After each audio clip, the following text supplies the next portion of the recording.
interpretación. A ver, ¿qué dice el grupo?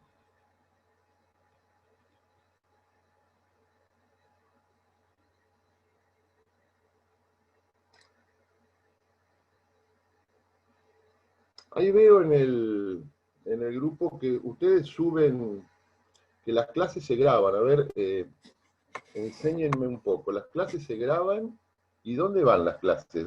¿Cómo se hace para verlas? Buen día.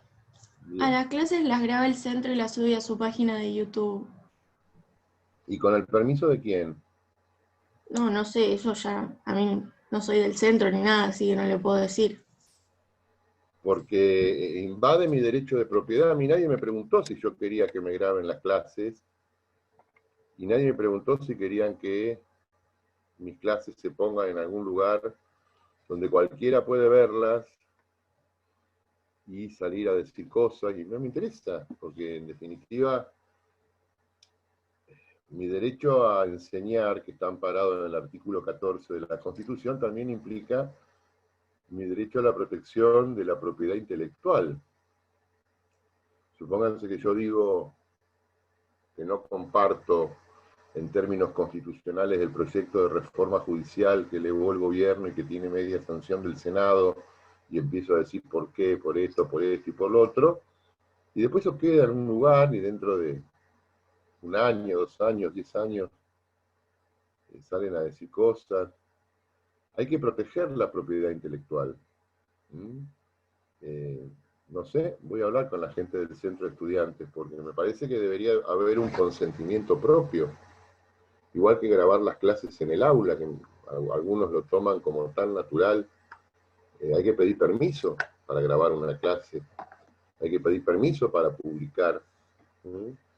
Y esto sirve también para adentrarnos en el tema de la protección de los derechos individuales, porque no es gratuito el tema.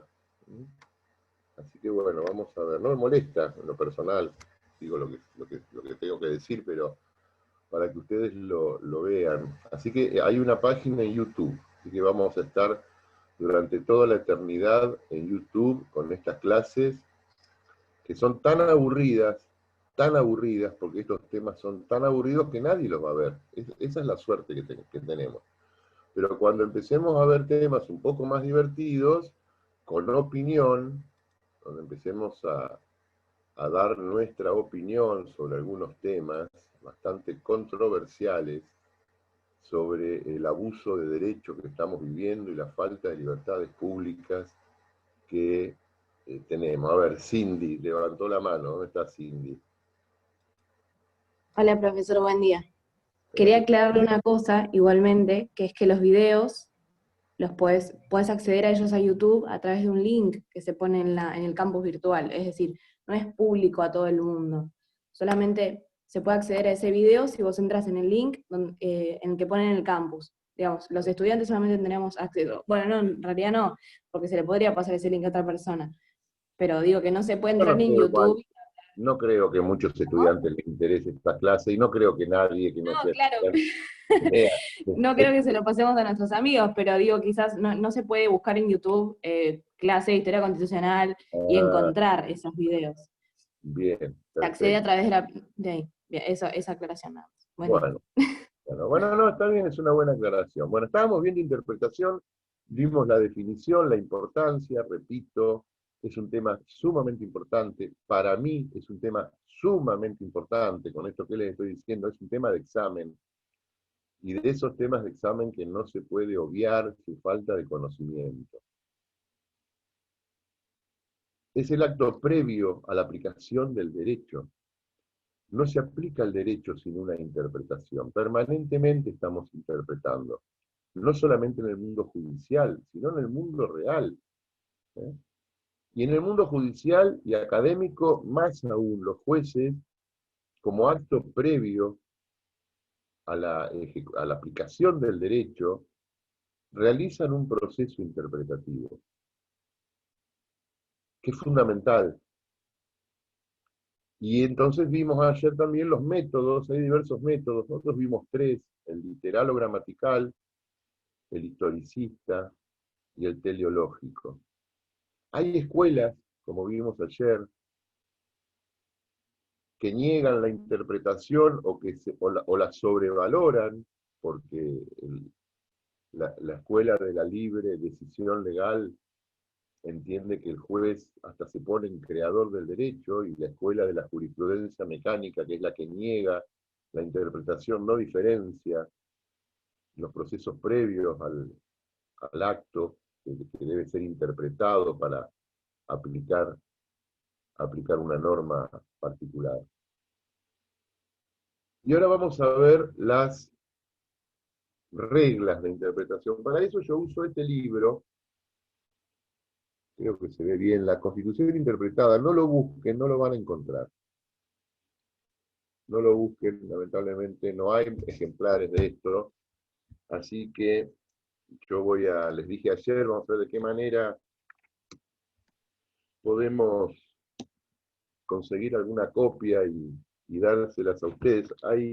Este libro es del doctor Linares Quintana. Este libro tiene 60 años y no por viejo pierde actualidad, al contrario. Al contrario, si ustedes lo leen, van a ver lo vigente que está. ¿Qué son las reglas de interpretación? Las reglas de interpretación es el pensamiento vivo de la Corte Suprema. Es el pensamiento de la Corte Suprema. La Corte Suprema nuestra, que se instala allá por 1862, o sea, la Corte no se instala inmediatamente de sancionada la Constitución. Pasan muchos años hasta que se conforma la primera Corte Suprema, que funciona en Paraná, sede de las autoridades nacionales, donde estaba el presidente, y después se traslada a la ciudad de Buenos Aires, cuando se traslada todo el gobierno federal. Y la corte que hoy conocemos tampoco funcionaba en ese edificio, que no es un edificio de aquella época. Pero la corte, cuando comienza a funcionar, cuenta con más de 60 o 70 años de jurisprudencia de la Corte de los Estados Unidos. Lo primero que hacen es ir a buscar esa jurisprudencia sobre temas muy particulares de la Constitución, traducirlos y adaptarlos a nuestro derecho. O sea que nuestra primera corte, cuando arranca, tenía, que si bien no tenía experiencia, contaba con la jurisprudencia de la Corte Americana sobre temas muy parecidos al nuestro. Y a lo largo de su historia, hasta hoy, el pensamiento de la Corte no cambia todos los días. La Corte no es un organismo histérico que necesita de un psicólogo, un psiquiatra y que lo mediquen permanentemente. Hoy se habla mucho de la Corte, pero la Corte, cuando cambia su forma de pensar, lo hace en forma muy lentamente. Lo hace en forma muy lentamente. Entonces nosotros podemos estudiar el pensamiento de la Corte. No lo hago yo, pero hay personas que estudian la reiteración de fallos y que encuentran en esos cientos y cientos y cientos de fallos jurisprudenciales que ha tenido la Corte desde su origen hasta hoy, han encontrado algunos puntos, algunos temas que son inalterables, donde la Corte siempre ha pensado igual, y cuando cambia con mucho tiempo de recorrido, no es inmediato. Se mantiene el pensamiento. La Corte siempre va muy atrás de los cambios sociales o culturales. Cuando a mí me tocó estudiar Derecho, cuando yo estaba en la facultad, se modificó la ley de matrimonio civil. Ese era uno de los debates de aquella época, estoy hablando de mediados de los 80, cuando se recuperó la democracia. Una de las cosas que la gente primero quiso hacer es divorciarse. Porque si bien estaba permitido el divorcio, no estaba permitido volver a casarse. O sea que la gente tenía esa inconsciencia de que no solamente quería divorciarse, que me parece bien, sino que quería volver a casarse. Se llama la reaptitud, o sea, volver a tener la aptitud nupcial. La gente se divorció desde la época de Adán y Eva. Siempre la gente se separaba, no hay por qué vivir juntos si no tiene ganas de vivir con alguien. Pero nuestra legislación, muy influida por el derecho español, el derecho canónico, y que estaba inserta en el Código Civil, establecía que en los procesos de divorcio, los divorciados no podían volver a casarse. Eso estaba en el Código Civil. Y estuvo en el Código Civil hasta en mediados de los 80, hasta que se modificó. Pero la ley que lo modificó vino después del fallo de la Corte. Y la gente que quería volver a casarse, desde siempre, impugnaba esta prohibición por inconstitucional, y la Corte la rechazaba. Cuando llegaba el tema, la justicia en general lo rechazaba. O sea, esas cosas que, fíjense los debates de la década del 80, los debates de hace 35 años, en volver a casarse. Hasta que un matrimonio, Sejian, el señor Sejian y la señora de Sejian, el caso se llama Sejian con Sejian, se divorcia y uno de los dos pide volver a tener la aptitud nupcial. Y eso llega a la Corte, y a mediados de los 80, la Corte declara la inconstitucionalidad de esta prohibición que establecía el Código Civil de volver a casarse. Por eso es que ustedes van a escuchar, o no, cuando sean abogados, por ahí lo van a leer, que por lo general en los 60 y en los 70, la gente que quería volver a casarse se casaba en México, o se casaba en algún otro país que permitía, en Paraguay, miles de matrimonios en Paraguay. Yo lo veo en mi estudio, en la escribanía. Para el derecho argentino son nulos. Para el régimen patrimonial, o sea, la gente se casaba en México, está bien, se querían casar, me parece perfecto, pero eso generaba una sociedad conyugal con un régimen patrimonial que después, cuando se trae a la Argentina, generaba mucho conflicto. ¿A qué voy? Que desde el inicio de los tiempos la gente por ahí quería volver a casarse, pero la Corte recién declara la inconstitucionalidad, en el caso Sejian, mediados de los 80. Y el Congreso de la Nación, 1 o 2 años después, un año después, sanciona la ley, derogando algunos artículos del Código Civil y modificando otros, donde establece esta posibilidad de volver a casarse, producto de que ya la sociedad estaba madura, la sociedad había avanzado, la justicia, la Corte lo había reconocido, y recién ahí la legislación lo reconoce. Pero ¿cómo llega la Corte a esto? ¿Por qué tardó tanto? Porque la Corte lo podría haber hecho 5, 10, 15, 20, 30 años antes de este tema. Y lo hace en el momento oportuno. Y en aquel momento se cuestionaba tanto a la Corte como se la cuestiona ahora. Y en todo momento se la cuestiona. Entonces, estos debates que ustedes escuchan sobre la Corte Suprema, sus integrantes, su pensamiento, bla, bla, bla, son debates que siempre han existido, en mayor o menor medida. Y la Corte es un organismo lento a veces, y que no cambia, digamos, de última, me animaría a decir que es muy conservador, porque son muy pocos los cambios de fondo. Por ahí sí, de maquillaje hay, pero los cambios de fondo son muy pocos. Entonces, se permite estudiar el pensamiento. Y ustedes que van a ser abogados, lo más importante, me parece a mí, y lo que más orgullo nos llenaría a los profesores, es que ustedes litiguen ante la Corte. Porque litigar ante los juzgados de primera instancia, andar con un un habeas corpus o una exhibición de prisión en el bolsillo, un viernes a la noche esperando que a las 4 de la mañana alguien lo llame para ir a sacar un preso de la comisaría, o hacer una sucesión, o ejecutar un cheque, o hacer un divorcio. Eso lo hace todo el mundo, y está bien que lo hagan, y es una muy buena tarea, y es muy importante. Pero ir a litigar, presentar un escrito en la corte, eso es para poco. Eso es para poco. Y la ambición que ustedes deberían tener es estar entre esos pocos. De poder litigar ante la Corte de la provincia con un recurso de inaplicabilidad de ley, de llegar a la Corte Federal con un recurso extraordinario, una demanda originaria. Y eso es un mérito, porque hay que estar ahí. Y hay audiencias orales, y hay que pararse a veces delante de esos jueces y hablar. Y no hay muchos abogados en Mar del Plata que lo hagan. No hay muchos abogados en Mar del Plata que lo hagan.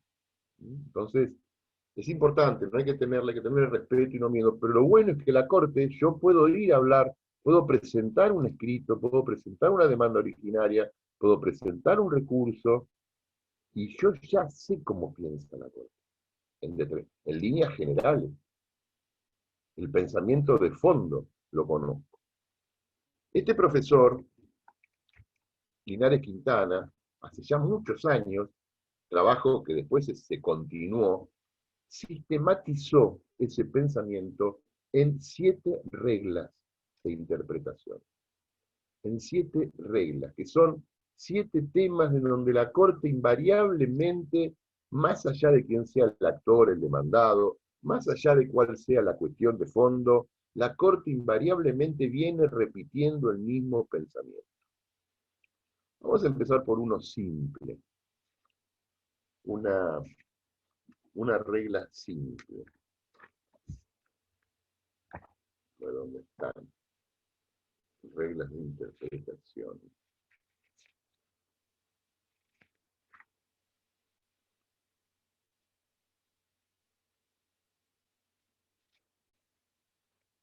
Vamos a empezar por la última. Se llama presunción de constitucionalidad. Así se la ha definido. Pero es la presunción de validez de los actos jurídicos. A ver, cuando empezamos, vamos a poner un ejemplo simple. Cuando empezamos a dar las clases, ¿ustedes piensan que yo soy el profesor?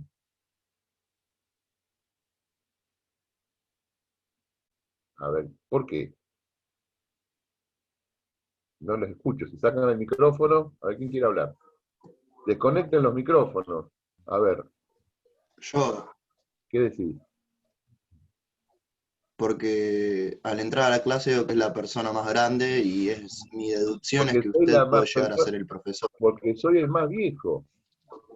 Bueno, Sí, está bien. Está bien, bueno, me ofende terriblemente, pero no importa. Así que soy el profesor porque soy el más grande. Bien. ¿Quién más tiene algo para decir? ¿Quién sabe si yo soy profesor? Porque cuando me inscribí en la materia estaba su nombre. Y si está mi nombre, ¿y qué sabe si mi cara se corresponde a mi nombre? Sí,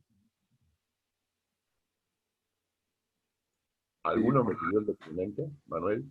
no, porque ya dio clases y suponemos que es usted. Suponemos que es usted.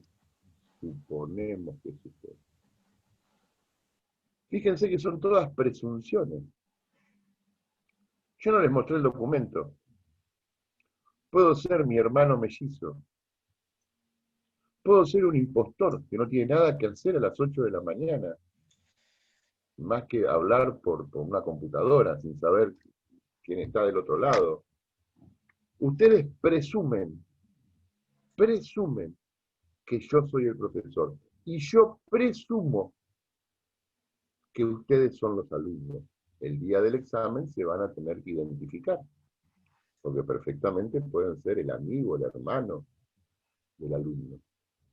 Pero cuando ustedes van por la calle y una persona vestida de policía los para y les pide documento, ustedes paran y le dan el documento. Pero no saben si esa persona salía de una fiesta de disfraces o salía de la comisaría. No lo saben. Presumen. Cuando ustedes toman un taxi, paran un auto negro con techo amarillo, se sientan y dicen, llevarme a tal lugar, ustedes presumen que es un taxi. No saben si es un taxi ilegal, trucho, no saben si el chofer tiene registro o no tiene registro, no saben si el auto está asegurado o no está asegurado. Presumen. La presunción de legalidad del acto público es un tema sobre el cual descansa la estructura jurídica de nuestro sistema. Yo no tengo por qué, lo primero que tengo que hacer cuando los veo a ustedes es decir, yo no creo que ustedes son alumnos. Al revés, lo primero que yo digo es, yo presumo que ustedes son alumnos. Y esta presunción admite prueba en contrario. Por ahí la mayoría son alumnos, pero Manuel no es alumno, porque no aprobó la materia correlativa. Pero yo no lo sé al inicio. Yo presumo que esa persona con gorra y con uniforme es un policía. Presumo que ese auto negro con techo amarillo es un taxi. Presumo, ustedes presumen que yo soy el doctor Pagni, soy profesor y estoy habilitado para dar clase. Pero no lo saben a ciencia cierta. Admite prueba en contrario. La Corte ha manifestado desde su inicio hasta hoy que los actos de los poderes públicos, se presumen constitucionales en tanto una interpretación razonable de la Constitución puedan ser armonizados con esa presunción. La Corte, ¿qué nos está diciendo? Que existe una presunción de legalidad del acto de un poder público. Cuando el presidente firma un decreto, me guste o no me guste, cuando el presidente firma un decreto, presumo que es válido. Cuando el Congreso dicta o sanciona una ley, me guste o no me guste, cuando el Congreso sanciona una ley, presumo que es válida. Cuando el juez de cualquier instancia firma una sentencia, presumo que es válida. Todos los actos del Estado, de los poderes públicos, dice la Corte, y lo viene repitiendo en cuanto caso tenga que decirlo, los actos de los poderes públicos se presumen constitucionales, en tanto mediante una interpretación razonable de la Constitución puedan ser armonizados con esta. Ahí me está diciendo, bueno, al inicio yo digo, esta ley es válida, es constitucional. Después, cuando trato de armonizarla con la Constitución, que por lo general es así, lo que pasa es que en la Argentina estamos muy acostumbrados a decir que algo es inconstitucional cuando no nos gusta. No tiene nada que ver el gusto personal, la ideología, con las formas que deben cumplirse para llegar a la consecución del acto.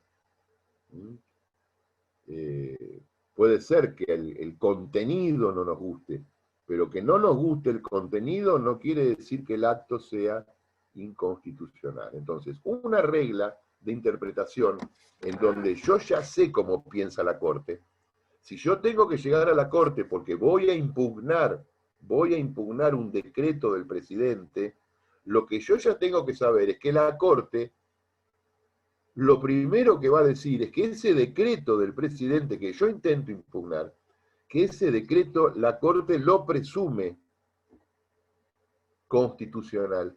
Y yo tengo que demostrar que una interpretación razonable de ese decreto no armoniza con la Constitución. No tengo que esperar que la Corte me lo resuelva, porque la Corte va a presumir que la ley es constitucional, que la sentencia no es arbitraria, por lo tanto es constitucional, que el decreto es constitucional. Entonces yo, si voy a impugnar un acto público, tengo que ir con la prueba en contrario, si no, ni voy a la Corte, porque voy a perder antes de entrar.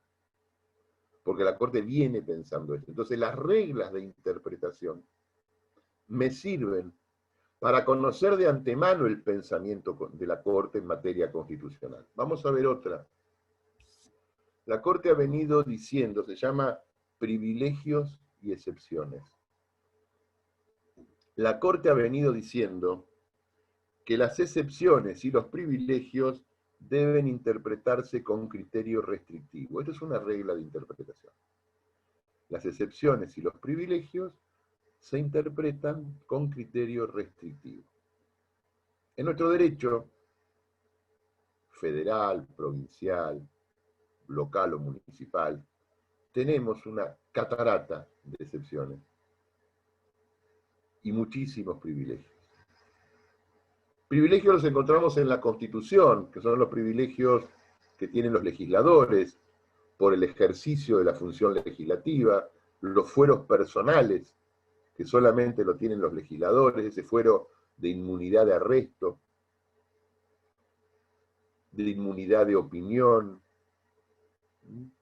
Esos son privilegios. Privilegio es cuando uno ejerce un derecho distinto al que tienen otros. ¿Qué es un privilegiado? Una persona que goza de determinadas cuestiones que no gozan otros. ¿Podemos pensar que ustedes, estudiantes universitarios, son privilegiados? Y puede ser, porque no todo el mundo puede ser estudiante universitario. El privilegio es el derecho que uno ejerce distinto al de la mayoría. En el caso de los legisladores, la inmunidad de arresto. ¿Por qué? Si yo me robo un banco, a mí me van a ir a buscar a mi casa. Y si un diputado se roba un banco, tiene la inmunidad de arresto, salvo que lo encuentren infraganti delito. ¿O por qué? Si yo digo cualquier cosa que injurie a una persona, me pueden hacer una demanda, una denuncia penal por injurias, por calumnias, y a un diputado que diga cualquier cosa en televisión, que diga lo mismo que digo yo, tiene inmunidad de expresión, puede decir lo que quiera, y esa inmunidad le dura toda la vida, no solamente el término del mandato. Son privilegios. Bueno, después lo verán ustedes, cuando vean Poder Legislativo, el fundamento, el porqué, y por suerte tienen esos privilegios, por suerte tienen esos privilegios, para poder ejercer con total libertad su función de representante. Pero bueno, los privilegios y las excepciones, ha dicho la Corte, se interpretan con carácter restrictivo, o sea, no todo el mundo puede tener esos privilegios. Y la interpretación es restrictiva. Podemos decir, bueno, puede ejercer el privilegio de la libertad, de la inmunidad de expresión, en el marco del ejercicio de su función legislativa, cuando habla de la política, cuando habla de su trabajo legislativo. Ahora, si va a ejercer la inmunidad de expresión para insultar a su vecino, para decir que el vecino es un cornudo, por ejemplo, en el medio de una radio, de una entrevista sobre un proyecto de ley, empieza a agraviar a su vecino. Bueno, no tiene nada que ver. Entonces, ahí viene la Corte a decir que estos privilegios se interpretan con carácter restrictivo. No puedo, en el medio de una entrevista, defendiendo la ley de presupuesto, empezar a decir que mi vecino le pega a la esposa, es un cornudo, maltrata a los chicos, no le paga la escuela, y tiene conductas deshonestas. No puedo. Y si lo digo, eso no va a quedar amparado por la inmunidad de expresión que tiene el diputado. Entonces, ¿pero por qué? Yo ya sé al inicio que la Corte piensa, en cualquier caso donde hubiera un privilegio o una excepción, que la interpretación es de carácter restrictivo. ¿Y qué son las excepciones? Es el no cumplimiento de una regla por una medida extraordinaria. Por ejemplo, el que tiene un privilegio o una excepción al cumplimiento del pago de una tarifa, ahora que hay muchos que no pagan la luz o el gas, estas tarifas sociales, ¿qué son? Son excepciones. O cuando uno sube el colectivo y no lo paga, porque es docente, porque es policía, y bueno, es una excepción. Este disparate, porque la Argentina está llena de disparates, ¿no? Que los excombatientes no paguen el peaje, van en el auto a Buenos Aires y están exentos de pagar el peaje. ¿Qué es eso? Una excepción. Yo tengo un amigo, tengo muchos amigos excombatientes, son todos de mi edad, Y cuando íbamos a Buenos Aires, ahora no, porque este país ya no se puede ni salir de la ruta, pero íbamos en el auto de él porque no pagaba peaje. Y le digo, un día te van a dar vas a parar en las estaciones de servicio y como sos combatiente no vas a pagar ni el desayuno, ni el café, ni la factura. Y un día no vas a pagar la nafta. Total, todo vale en la Argentina. Es el país de las excepciones. Y la Corte lo tiene dicho, las excepciones se interpretan con carácter restrictivo. Entonces, si yo voy a la Corte con un planteo fiscal, un planteo tributario, yo ya sé que la Corte piensa de esta manera. Yo ya sé que tiene este criterio restrictivo. En cualquier tema de que se trate, igual con el anterior, yo ya sé que la Corte presume constitucional el acto del Estado. Entonces yo tengo que demostrarlo mediante prueba su inconstitucionalidad. Entonces, fíjense que son dos tips importantes en donde yo ya sé de qué manera piensa la Corte. Las excepciones y privilegios se interpretan de materia restrictiva, los actos públicos se presumen constitucionales. Vamos a ver otra regla, la Constitución como instrumento de gobierno permanente, así la enuncia la Corte. La Constitución como instrumento de gobierno permanente.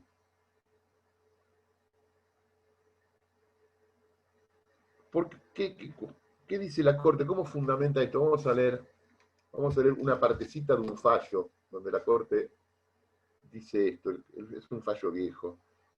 Carlos Bressani contra Provincia de Mendoza.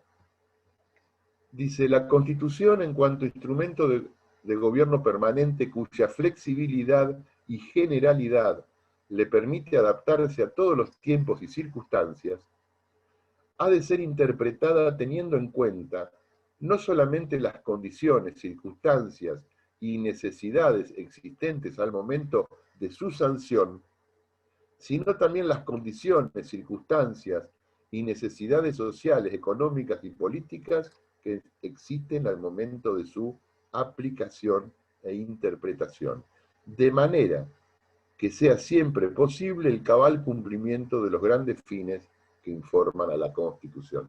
¿Qué dice la Corte? Y este es el pensamiento vivo de la Corte, que la Constitución, primero, es un instrumento de gobierno. La Constitución es un instrumento de gobierno. Lástima que hay algunos hoy en día que no la hayan leído, pero la Constitución es un instrumento de gobierno permanente. O sea que no tenemos que interpretarla teniendo en cuenta las condiciones sociales, políticas y económicas del momento de su sanción, sino que aparte de eso tenemos que interpretarla teniendo en cuenta las condiciones sociales, políticas y económicas del momento de su aplicación. Esto, que podemos decir interpretación dinámica, es lo que mantiene viva a la Constitución, si no, no se explica cómo pudo haber existido hace tantos años y estar tan vigente hoy. Está íntegra la Constitución, está vigente, es fresca en su lectura, es increíble este texto. Digamos, mi única ambición no es que aprendan el derecho constitucional, mi ambición es que se enamoren de la Constitución, porque su lectura sigue siendo tan fresca hoy como hace más de 150 años. Y la Corte lo sostiene esto, diciendo que es un instrumento de gobierno permanente, dice, cuya flexibilidad y generalidad le permite adaptarse a todos los tiempos. Lean el artículo, a ver, el artículo 14 de la Constitución. ¿Qué dice el artículo 14 de la Constitución?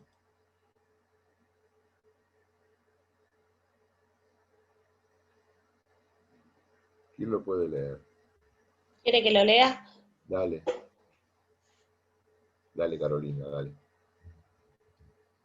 Todos los habitantes de la nación gozan de los siguientes derechos, conforme a las leyes que reglamentan su ejercicio, a saber, de trabajar y ejercer toda industria lícita, de navegar y comerciar, hasta ahí nomás. peticionar. Hasta ahí nomás. Lo más importante de ese artículo, lo más importante, lo que yo quiero que lean, es de acuerdo a las leyes que reglamentan su ejercicio. Eso es lo más importante del artículo 14, porque enumera una serie de derechos, pero también hay otra serie de derechos no enumerados, y sin embargo también los gozamos, también los tenemos. Fíjense que el artículo 14 no habla del derecho a la salud, pero dice todos los habitantes, o sea que habitantes no solamente nacionales, sino los extranjeros, todos los habitantes gozan de los siguientes derechos de acuerdo a las leyes que reglamentan su ejercicio. Ese, de acuerdo a las leyes que reglamentan su ejercicio, es lo que dice el fallo, la flexibilidad y la generalidad. Pongamos un derecho cualquiera, el derecho a ejercer el comercio. Es un derecho que está en el artículo 14. Todos tenemos el derecho de ejercer el comercio con fines útiles, o la industria con fines útiles. ¿Cómo era tener un restaurante en la Mar del Plata de 1890? ¿Cómo era tener el mismo restaurante en la Mar del Plata de 1920, en la Mar del Plata de 1950, en la Mar del Plata de 1980 o en la Mar del Plata del 2020? Fíjense que el objeto, el fin es el mismo, ejercer el comercio, pero las leyes que regulan el ejercicio han cambiado. No se pedían las mismas disposiciones de habilitación para tener una fonda en 1890 en Mar del Plata. No había que tener un baño para hombres, baño para mujeres, no había que tener el azulejo a tal altura, no había que tener un baño para los empleados y un vestuario para cambiarse. La cocina podía estar sin separación del comedor. La carga y descarga por ahí se hacía por la única puerta principal. Fíjense cómo era tener un comercio en la Mar del Plata de los 60 o 50, esa Mar del Plata esplendorosa, de millones de turistas, la Mar del Plata que competía con Acapulco en aquel momento. ¿Y cómo es la Mar del Plata de 2020? Poner un restaurante hoy, 2019, el 2020 no existe, ¿no? No existió nunca el 2020. Pero ¿cómo era poner un restaurante en el 2019? Hay que ver si la zona lo permite.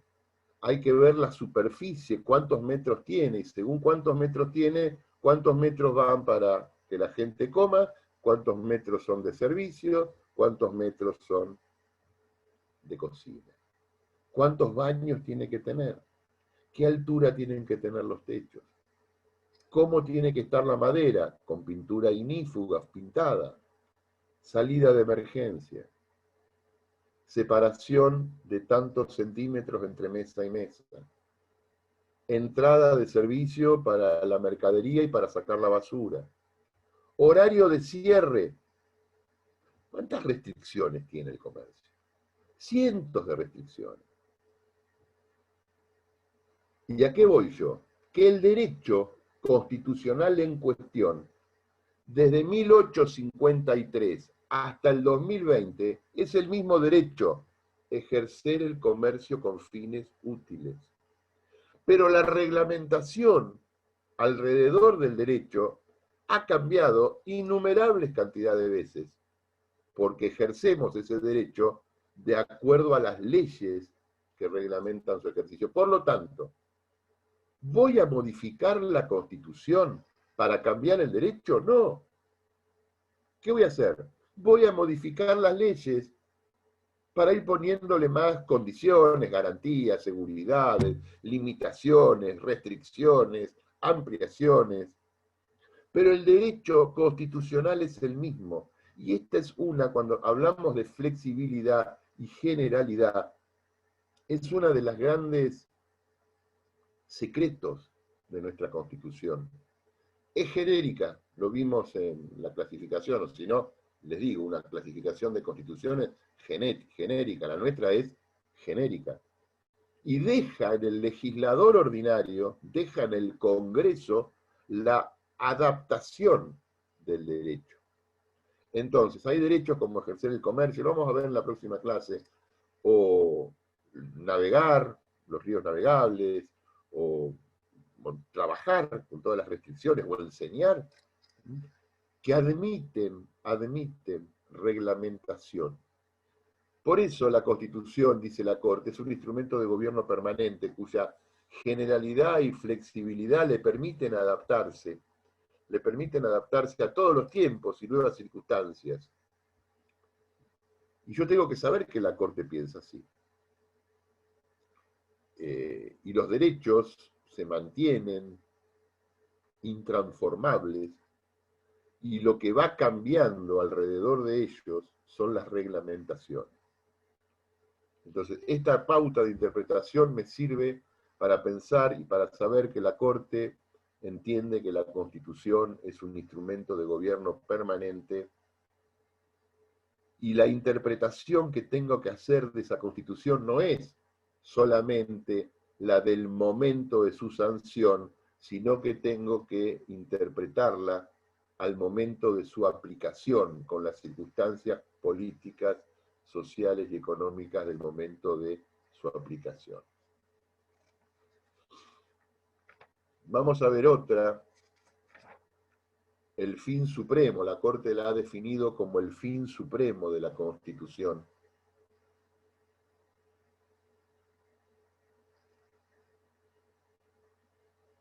Dice la Corte que voy a leer textual, en la interpretación constitucional siempre debe prevalecer el contenido final de la Constitución, que si es instrumento de gobierno, también y principalmente es restricción de poderes en amparo de la libertad individual. Esto es como si fuera una base donde se asienta el edificio jurídico del pensamiento constitucional argentino.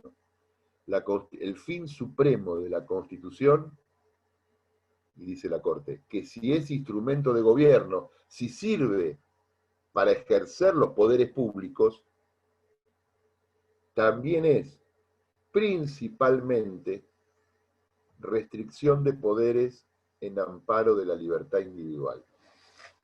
¿Qué está diciendo la Corte? ¿Qué tengo que saber que piensa la Corte?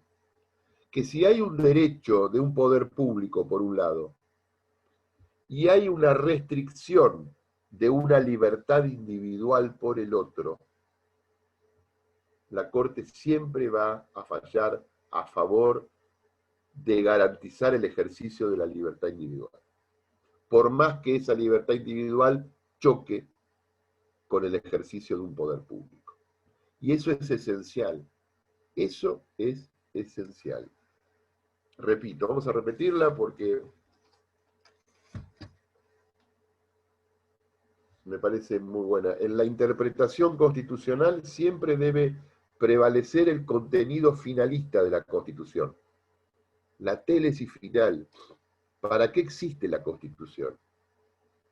Que si es instrumento de gobierno, también es principalmente restricción de poderes en amparo de la libertad individual. O sea, cuando un poder del Estado, cualquiera de ellos que sea, en el ejercicio de una función, genera una restricción de libertad individual o de ejercicio de derechos constitucionales contra un particular, y esto se judicializa y llega a la Corte va a fallar a favor del mantenimiento de la libertad individual, de mantenimiento de las garantías constitucionales de esa persona. Y esto es bueno saberlo al inicio, porque a veces estos decretos que nos gobiernan, fíjense lo que está pasando en el país ahora. Una de las primeras cosas que yo les dije cuando empezamos las clases es que estén informados. Es esencial para nosotros que estén informados. Voy a generar miedo y terror. Les puede ir mal en el examen por no estar informados. Pueden saber mucho derecho constitucional, pero si no saben lo que pasa en el país que viven, no nos sirve. No nos sirve. Fíjense estos casos que se han dado ya y cada vez con más asiduidad, personas que no pueden ir de una provincia a otra,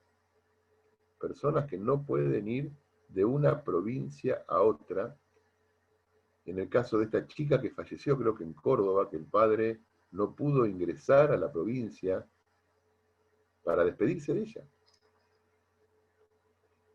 Esto está regulado por un decreto nacional, o por varios, una conjunción de decretos nacionales.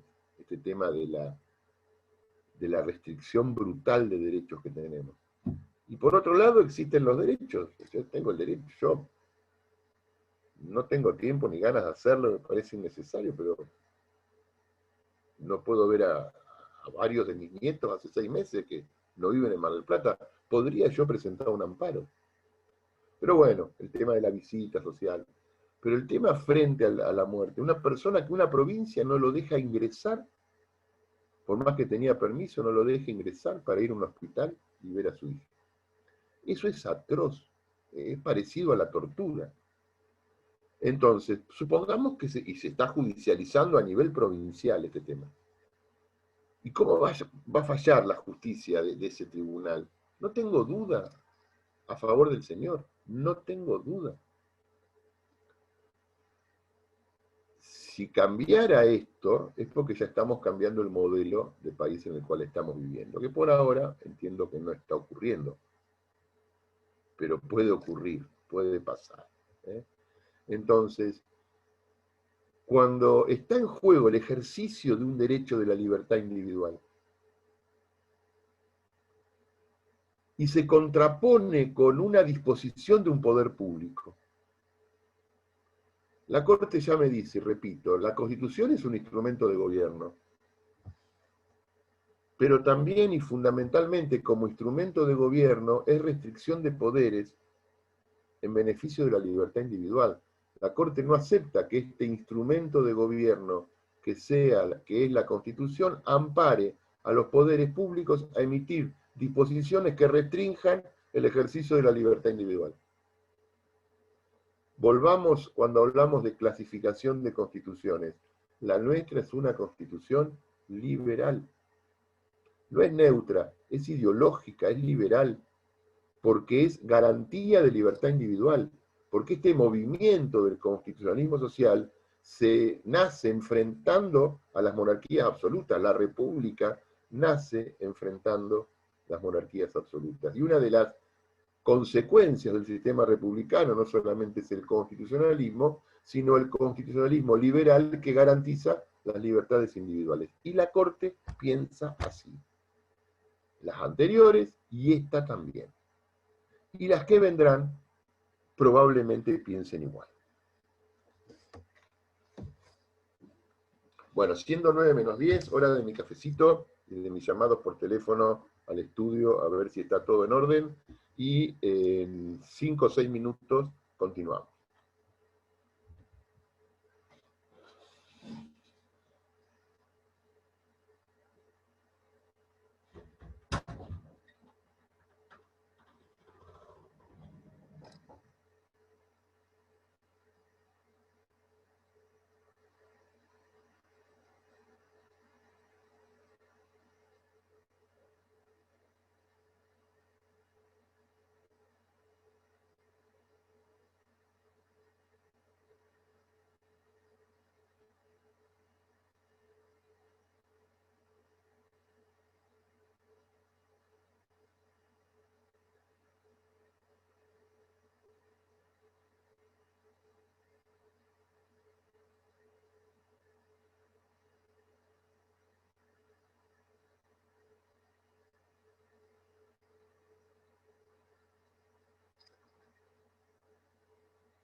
Bueno, continuamos. Si están.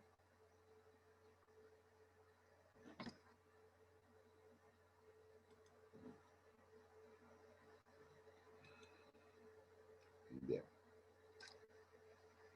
Estábamos viendo las reglas. Recién me estaba haciendo el café, estaba pensando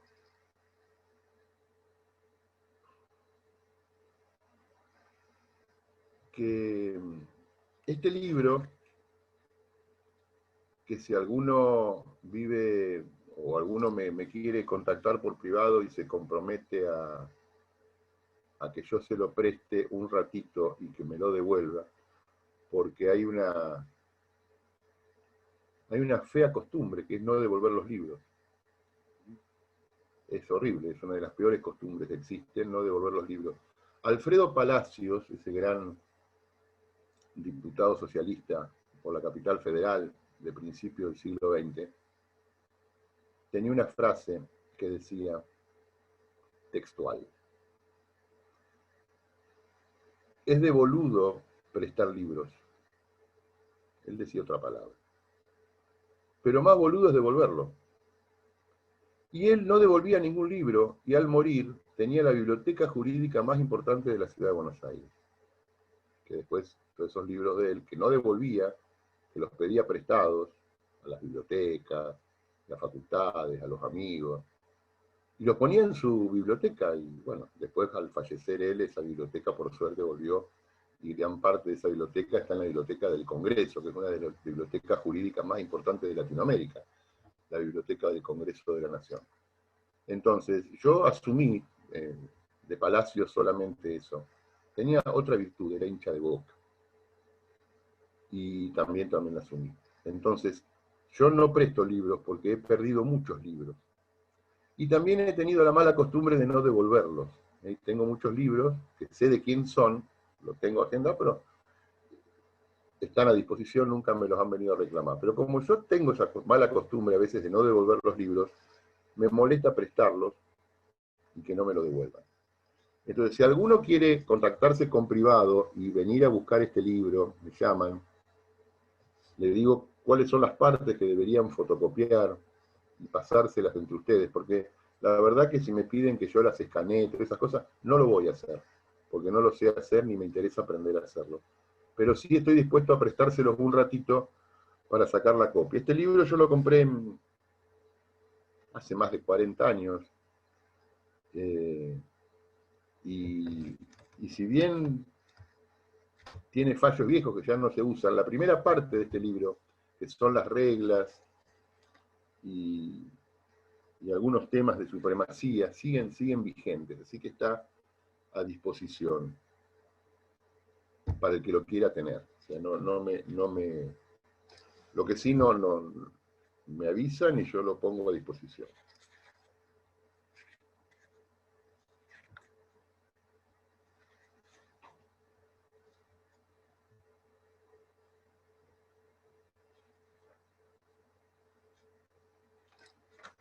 Bueno, vamos a ver alguna más.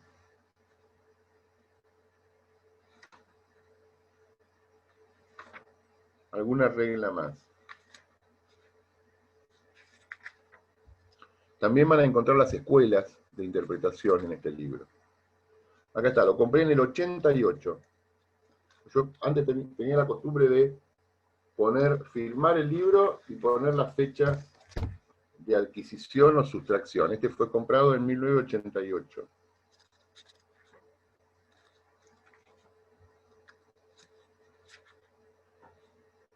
Sentido de las palabras de la Constitución. Es una regla también de interpretación.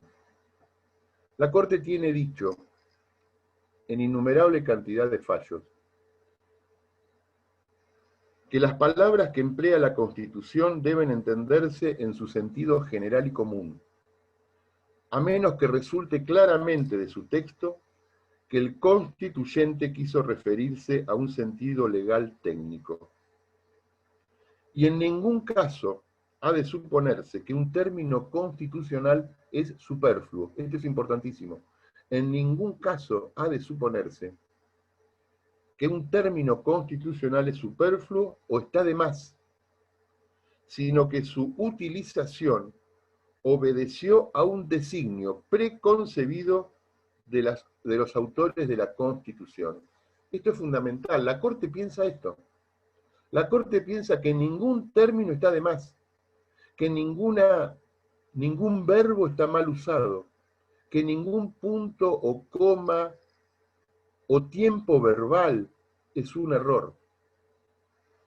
Y que las palabras que están en el texto, porque la Constitución está escrita para todos, la Constitución no la escribieron para los profesores de Derecho Constitucional, la Constitución no la escribieron para los abogados, la Constitución la escribieron para todos los habitantes de este país. Y el acceso a su texto y su comprensión en este primer acercamiento es genérico.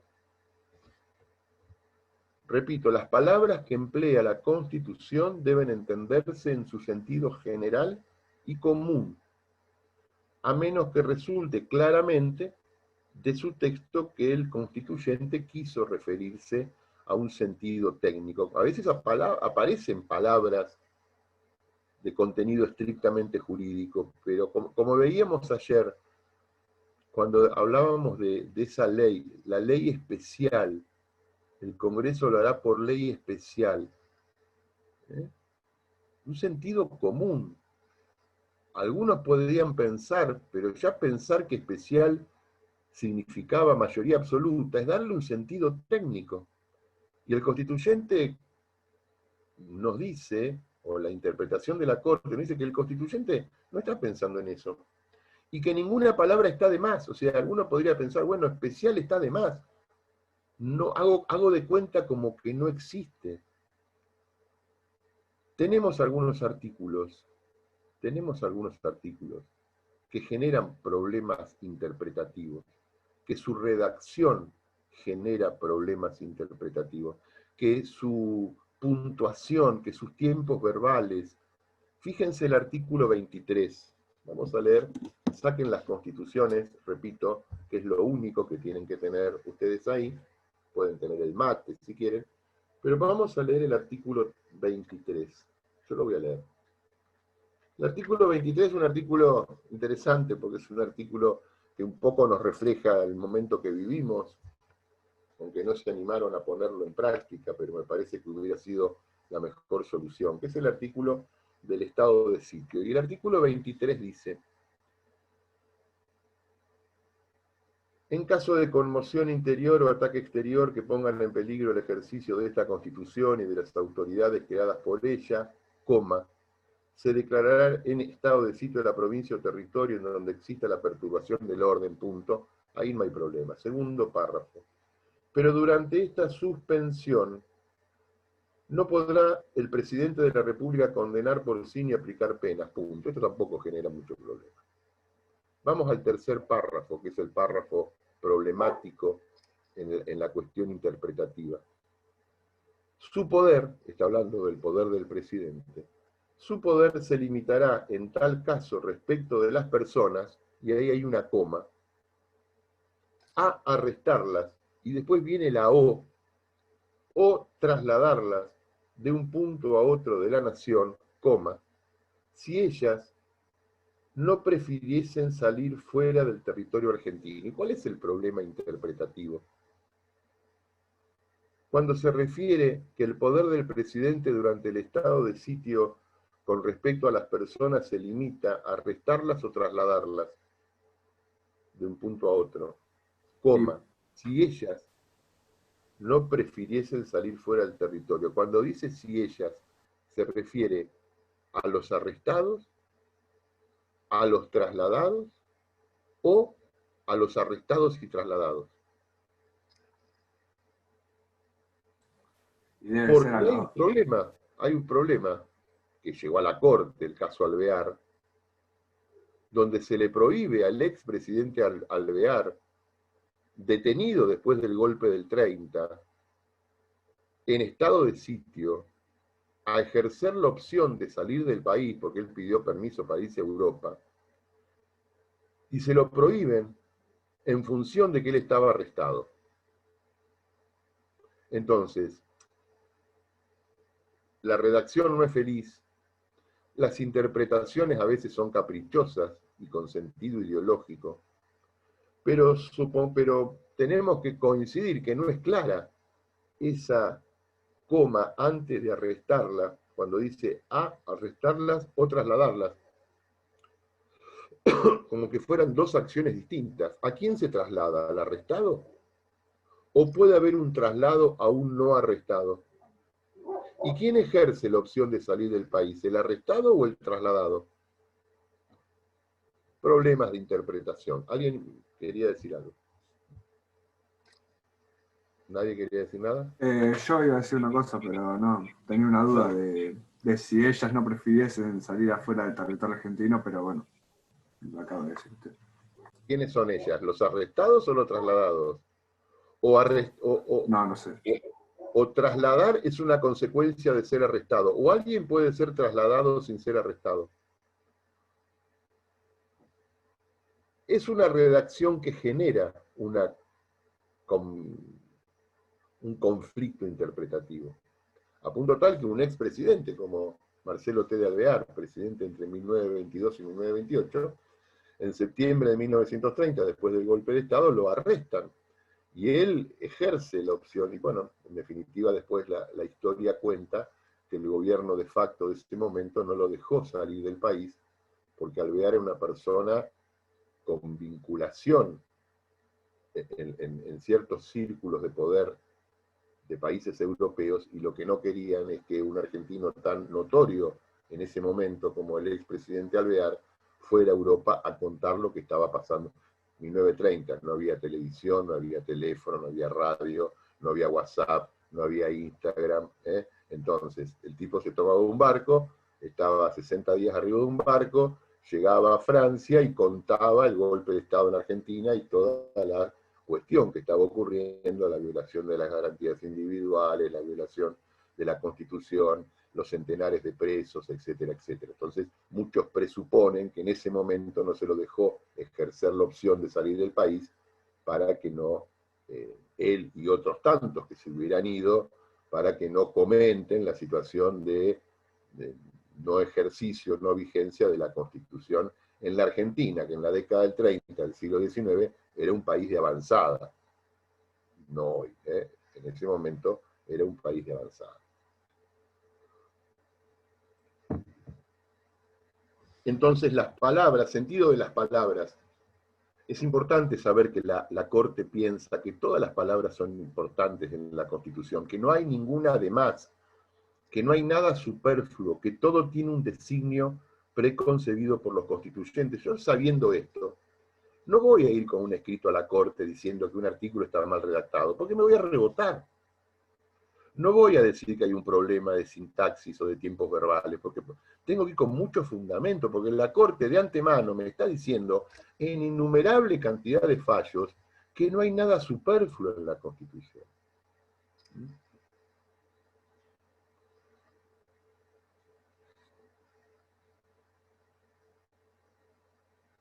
Vamos a ver una más, la última, quedarían algunas otras. La Constitución como un todo orgánico.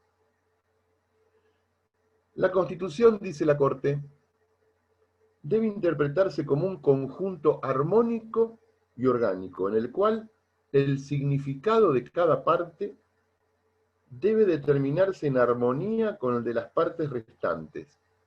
Ninguna disposición debe ser considerada en forma aislada y siempre debe preferirse una interpretación que armonice y no la que coloque en pugna a distintas partes de la ley suprema.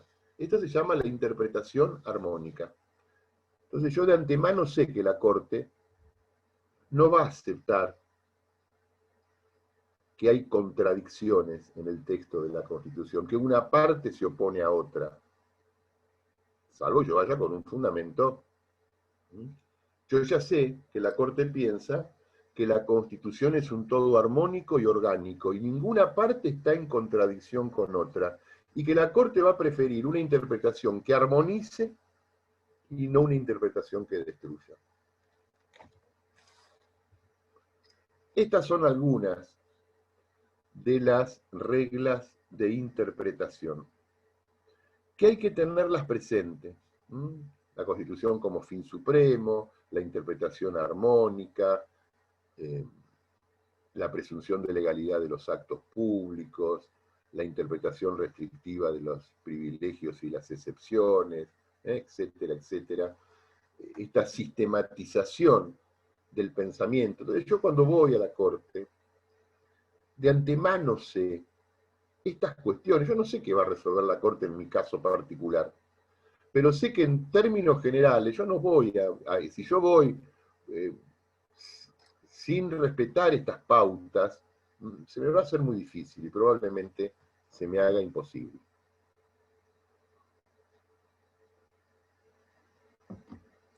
Para ir cerrando el tema de la interpretación, repito, fuera de parecer reiterativo y aburrido y cansador, es un tema extremadamente importante. Todos nosotros permanentemente estamos interpretando, y los efectores del derecho, los jueces, lo hacen como tarea, como requisito previo a la aplicación de la ley. Y la ley a veces, y más en la Argentina de estos últimos tiempos, la ley cada vez es más mala. Mala por su mala redacción, porque ya, digamos, si bien el Congreso de la Nación Argentina tiene entre su personal permanente correctores, personas que conocen de técnica legislativa, porque el diputado y el senador por ahí no tienen por qué ser grandes escritores, pero tienen la idea y en las comisiones internas del Congreso se va redactando de una manera que respete esa idea, pero la calidad legislativa ha bajado mucho. La calidad legislativa ha bajado mucho, y en el Congreso todavía se mantiene, pero en el Poder Ejecutivo la calidad legislativa de los decretos, de las resoluciones, de las decisiones administrativas, de las disposiciones de menor rango, son espantosas. En las legislaturas provinciales, las leyes provinciales, o en los consejos deliberantes, la redacción de las ordenanzas o de los decretos de ejecución de un municipio cualquiera, cada vez tienen menor precisión gramatical. Entonces, ustedes como futuros abogados, cuando vayan a objetar esto, a veces si ustedes están bien preparados, se les hace mucho más fácil la tarea, porque lamentablemente a todo nivel no se está legislando bien, se legisla apurado, y entonces esa norma, cuando va a ser aplicada, requiere de un proceso interpretativo, y lo que queremos darle nosotros son estas pautas. ¿Qué es la interpretación? ¿Cuáles son sus métodos? ¿Cuáles son sus escuelas? ¿Cuáles son sus reglas o pautas de interpretación de la Corte? La interpretación extensiva o la restrictiva. Y por último nos queda la interpretación dinámica, perdón, la interpretación estática y la interpretación dinámica, que son dos modalidades de interpretación que tuvo la Corte con respecto a la Constitución. La Corte, desde su sanción hasta mediados de la década del 30, desde su creación hasta mediados de la década del 30, la Corte mantuvo una interpretación estática de la Constitución. Seguía interpretando la Constitución a la luz del momento de su sanción. Más o menos, hasta mediados de la década del 30, la Corte interpretaba la Constitución a la luz del momento histórico de su sanción. Y con esa composición de la Corte que arranca a mediados de la década del 30, con la aparición de otros miembros de la Corte, comienza a cambiar a una interpretación dinámica, adecuando el momento, o sea, adecuando la Constitución al momento de su aplicación. Hoy, La Corte mantiene una interpretación dinámica de la Constitución. Entonces tenemos estos dos momentos, esto lo explica muy bien Quiroga Lavie en su tratado, la interpretación estática y la interpretación dinámica, que son pautas que la Corte se ha dado, son cambios políticos profundos, porque los integrantes de la Corte seguían interpretando en la década del 20, en principio de la década del 30, del siglo pasado, a la Constitución como si estuvieran en 1853. Con esas pautas jurídicas estáticas. De haber persistido esta modalidad, se hubiera resquebrajado, la realidad hubiera resquebrajado a la Constitución. Al cambiar esta pauta, esta modalidad y hacer una interpretación dinámica, la Constitución ha mantenido su vigencia. Vamos al artículo 14 otra vez. Vamos al artículo 14. Para poner un simple ejemplo.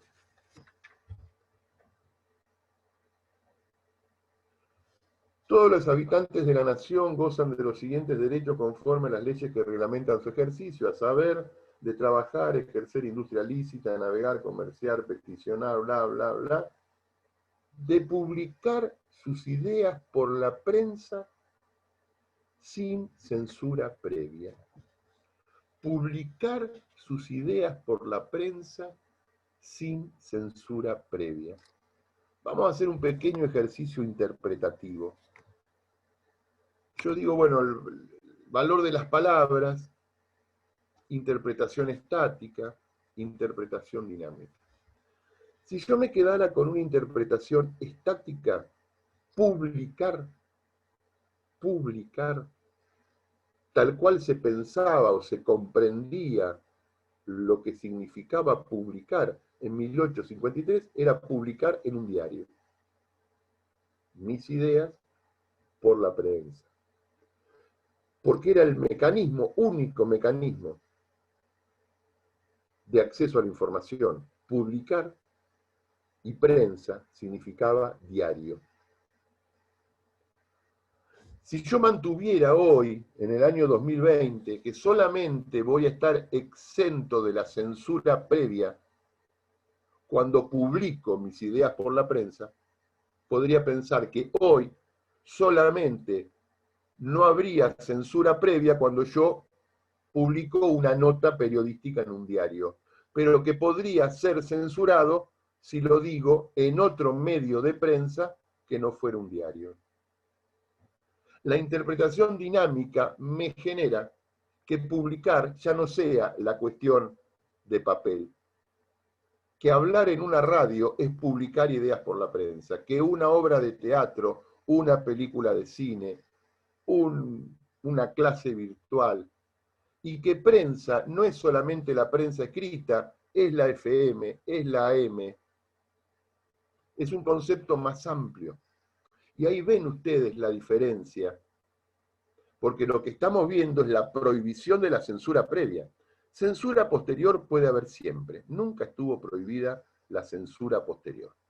El problema es cuando el Estado, antes de que la información se haga pública, me censura.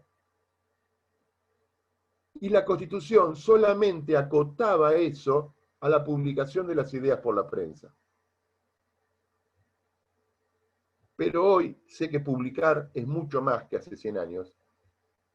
Sé que ideas también necesita un nuevo contexto interpretativo.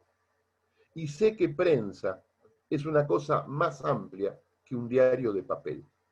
Entonces, según la definición que yo tome de una interpretación estática o una interpretación dinámica, la cuestión va a cambiar sustancialmente. ¿Me siguen hasta ahí? ¿Algún comentario? ¿Algo que decir? ¿A uno que se me duerme ahí? Hay que acostarse más temprano, menos Netflix. Yo me estoy acostando tarde, así que bueno, también me duermo a veces. Nada que opinar, nada que decir. Bueno, entonces, terminado este tema de la interpretación, vamos a dejar acá, nos vamos a ver el lunes que viene. El lunes que viene vamos a hablar del tema de la... Háganme acordar, pues yo me olvido. Vamos a hablar del tema de la jerarquía de los derechos. Tenemos mucho para hablar en este país, que está bueno, ¿no?, para estudiarlo. Está malo quizás para sufrirlo, para padecerlo, pero si alguien nos hubiera dicho que íbamos a estar viviendo esto hace unos años, no lo hubiéramos creído nunca. Pero bueno, yo no quiero todavía ponerme demasiado malhumorado con respecto a la situación actual. Ya me van a ver malhumorado en algunos temas que vamos a desarrollar. Pero vamos a ver el tema de la jerarquía de los derechos, y les dejo para pensar, no todos los derechos en la Constitución tienen la misma jerarquía. Hay derechos de más jerarquía y derechos de menos jerarquía. Fíjense lo que está pasando con el derecho de propiedad, esta aberración. En la Argentina se está discutiendo si robar es un delito. En la Argentina se está discutiendo si usurpar es un delito. Es un disparate lo que está pasando. Es un disparate lo que está pasando. ¿Cuál es la jerarquía del derecho de propiedad? El derecho a la vida. Vamos a hablar un poquito del tema del aborto, quiero ver qué opinan. Del derecho al acceso de la salud con este tema de la pandemia. O del derecho a ejercer el comercio. Fíjense que frente el derecho a ejercer el comercio y el derecho al acceso a la salud, uno está escrito en la Constitución, ejercer industria lícita, y el derecho a la salud no está escrito en la Constitución, pero es un derecho implícito. Uno podría suponer que todos los derechos constitucionales tienen la misma jerarquía, pero no. Se privilegia la vida, la salud, la dignidad, y el comercio ha desaparecido.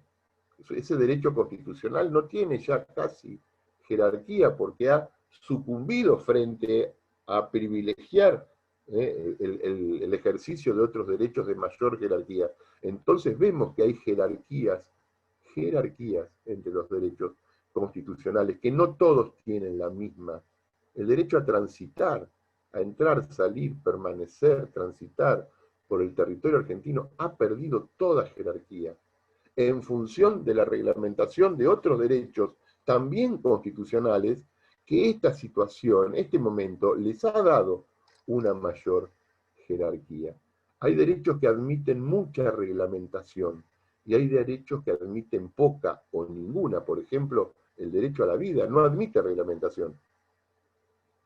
Es un derecho muy poco reglamentado. El derecho al aborto terapéutico, eugenésico, o el que proviene de una violación, pero después no, al no haber pena de muerte en la Argentina, no hay restricción al derecho a la vida. Entonces, derechos que admiten una o dos pequeñas reglamentaciones y derechos que admiten, como el de transitar o ejercer el comercio, cientos y cientos de reglamentaciones, pese a que todos son derechos constitucionales. Entonces, vamos a hablar de esta jerarquía de derechos, de esta pirámide jerárquica de derechos, para hablar de lo relativo, para hablar de lo absoluto, y para entrar en el artículo 28 de la Constitución, que es el principio de razonabilidad. Entonces, esos son los temas que vamos a ver el lunes que viene. Que tengan buena semana, y cualquier cosa se comunican por mensaje. Hasta luego. Chao, profe. Chao.